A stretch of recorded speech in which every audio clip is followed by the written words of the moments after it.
Hello viewers, வணக்கம். Last வீடியோவில் நான் அக்ரைலிக் போர்ட் பெயிண்டிங் பற்றி போட்டிருந்தேன். அதில் ஃபெயிலியர் வீடியோ இப்போ கண்டினியூஷன் போடுறேன்.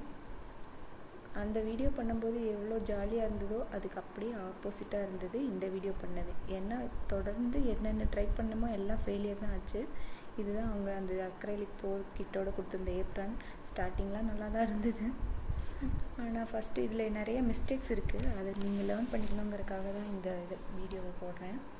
பேஸ் கலர் வந்து ஃப்ளோயியாக இருக்கணும். இதில் கொடுத்துருந்ததில் வந்து சில கலர்ஸ் திக்காக இருந்தது, சில கலர் ப்ளூ கலர் வந்து கொஞ்சம் ஃப்ளோயியாக இருந்தது, லைட் ப்ளூ. ஆனால் ஒயிட்டும் டார்க் ப்ளூலாம் நல்லா க்ரீம் மாதிரி திக்காக இருந்துச்சு. அது நான் ஃபஸ்ட்டு தப்பு பண்ணது அதுதான். கீழே இருக்கிற ஒயிட் கலர் வந்து கொஞ்சம் தண்ணி கலந்தாவது ஊற்றிருக்கணும்.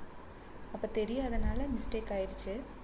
அதுக்கு மேலே நம்ம மேலே திக்கான கலர்ஸை ஊற்றி ட்ரை பண்ணி அது என்ன சொதப்பலாக இருக்குன்னு நீங்களே பாருங்கள். இன்னொன்று, கீழே நியூஸ் பேப்பர் போட்டதுனால என்னாச்சுன்னா, அந்த நியூஸ் பேப்பர் கீழே ஃப்ளோ ஆகிற பெயிண்ட்டெல்லாம் நியூஸ் பேப்பரையும் கிழிச்சிட்டு கீழே தரையெல்லாம் ஸ்பாயில் ஆகிடுச்சு. அதனால் நீங்கள் ட்ரை பண்ணும்போது கீழே பிளாஸ்டிக் ஷீட் போட்டு ட்ரை பண்ணுங்கள்.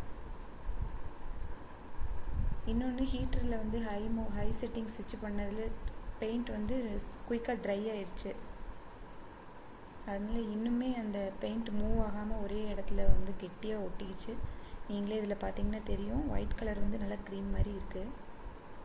அதை சரி பண்ணுறதுக்காக கொஞ்சம் வாட்டர் மிக்ஸ் பண்ணி ப்ளூ கலர்லாம் ஆட் பண்ணால் அது ரொம்ப தண்ணி அதிகமாக போய் என்னென்னமோ சொதப்பலாச்சு. நீங்களே ஃபஸ்ட் அட்டம் ஃபெயிலியர் ஆயிடுச்சு. செகண்ட் அட்டம் வந்து எல்லா பெயிண்ட்டையும் லெவல் பேலட் லைன்ஸ் வச்சு லெவல் பண்ணிவிட்டு அதே மாதிரி போர் பெயிண்ட்டை ஊற்றி ட்ரை பண்ணோம். இதுலேயும் வந்து பேஸ் ஃப்ளோயாக இருக்கணும். இது காஞ்சி போய் ஒரு செட் ஆயிடுச்சு. அதுக்கு மேலே நம்ம இது பண்ணாலும் ஃப்ளோ ஆகலை. அதனால இன்னுமே தண்ணி அதிகமாக மிக்ஸ் பண்ணி ஊற்றி ட்ரை பண்ணோம். அதில் என்னாச்சுன்னு பார்த்தீங்கன்னா, அந்த ஹேர் ட்ரையர் யூஸ் பண்ணது பெரிய மிஸ்டேக். ஹேர் ட்ரையர் வந்து பெரிய போர்டாக இருந்தால் மேபி ஒர்க் ஆகலாம். இந்த குட்டி போர்டுக்கு நம்ம கண்ட்ரோல் இல்லை. நம்ம ஒரு டைரெக்ஷனில் பண்ணும்போது அது பாட்டுக்கு ஃபுல்லாக எல்லா பக்கம் ஸ்ப்ரெட் ஆச்சு. லாஸ்ட் வீடியோவில் பார்த்தீங்கன்னா நான் ஸ்ட்ரா யூஸ் பண்ணியிருப்பேன். அதில் கண்ட்ரோல் கரெக்டாக இருந்தது. இது கரெக்டாக வரல.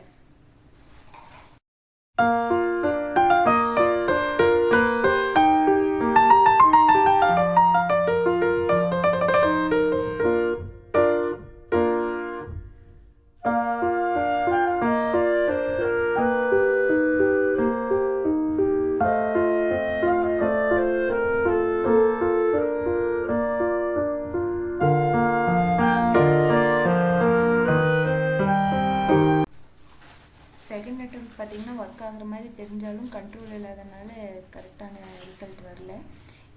தேர்ட் அட்டம் பார்த்தீங்கன்னா பரோட்டா சூரி மாதிரி எல்லா கொட்டையும் அழிங்க, மறுபடியும் ஃபஸ்ட்லேருந்து சாப்பிடுவோங்கிற மாதிரி மறுபடியும் அதே மாதிரி பேலட் நைஃப் வச்சு லெவல் பண்ணிவிட்டு இப்படி ஒரு ஸ்பைரல் டிசைன் பண்ணோம். அதுவும் சாட்டிஸ்ஃபைடாக இல்லை. கடைசியாக எல்லாத்தையும் க்ளீனாக வைப் பண்ணிவிட்டு அப்ஸ்ட்ராக்ட் பெயிண்டிங் மெத்தடில் ஒரு பேஸ் இதை பண்ணியிருக்கிறோம். அது பாருங்கள், வரும் நெக்ஸ்ட்டு.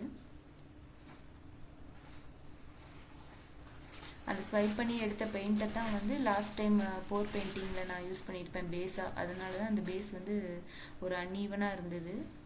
இதுதான் அந்த பண்ண அப்ஸ்ட்ராக்ட் பெயிண்டிங். அப்ஸ்ட்ராக்ட் பெயிண்டிங் வந்து வேஸ்டான கலர்ஸ்லேயே பேலட் நைஃப் வச்சு பண்ணது தான், அதே போர்டு தான்.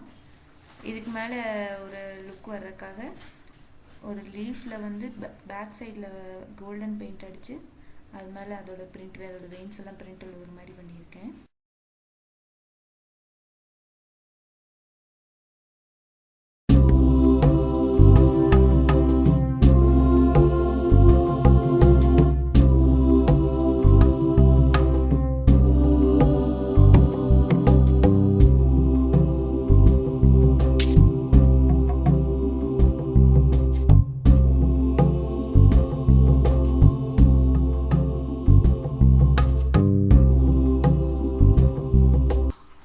ஹைலைட்டாக தெரியணுங்கிறதுக்காக நான் கோல்டு டஸ்ட்டை வந்து அந்த லீஃப் மேலே ட்ரை ப்ரஷில் தொட்டு அதில் அப்ளை பண்ணுறேன்.